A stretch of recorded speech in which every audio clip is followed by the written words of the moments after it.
wanted to thank him for showing me how to be a better man at work, and even more importantly, a better man with my family and my wife. He was really that great.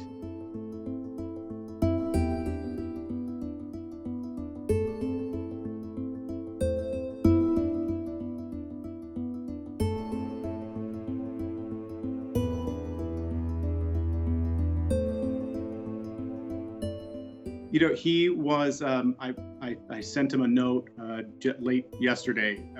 I think this will explain kind of who the man was. He was the most professional person that I've ever worked with in any capacity.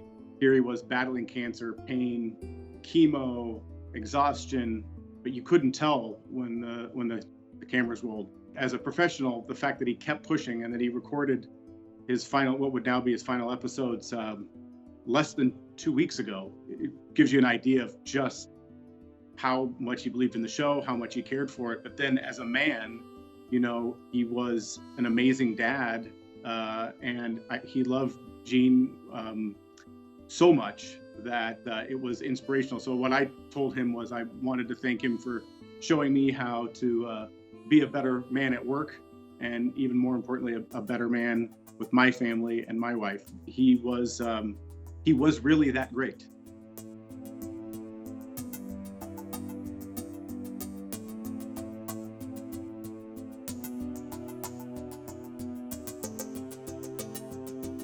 We didn't know that it was going to be his last.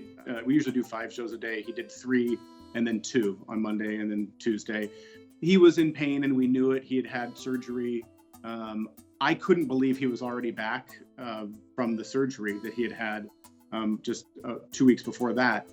I had chills the entire tape day. That first show of that final week, which is unbelievably the week of Christmas, he gives a speech talking about togetherness, how important family is, and it will resonate even more now. It was so beautiful that we were all emotional. We were all in tears, and we all started clapping, and it almost distracted him because he was going, okay, now let's play Jeopardy. But it was one of those days. It was just, he was at the top of his game, even though clearly he was very ill.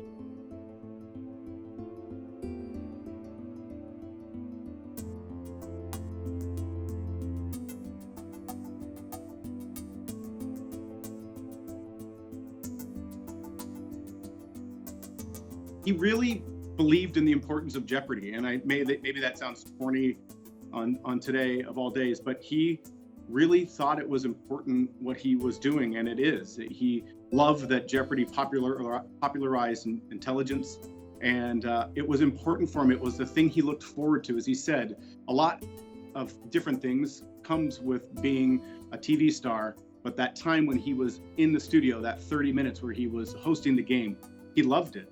And that's why he kept driving himself to do it.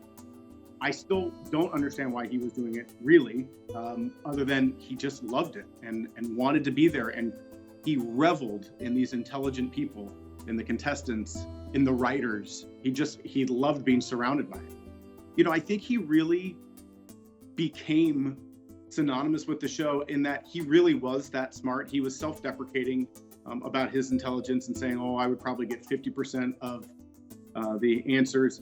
I was in the writer's room with him. We met every morning before the shows. He had gone through every clue, and this was including the last taping. He went through all of them, 61 per show, rewrote them, gave his flavor, sometimes called into question some of the information, and then because he had the knowledge in a different way. I mean, he really was the show. I mean, when my first day meeting him, he started to quiz me about a place in England he had visited. It's just who he was. He craved knowledge, and it showed.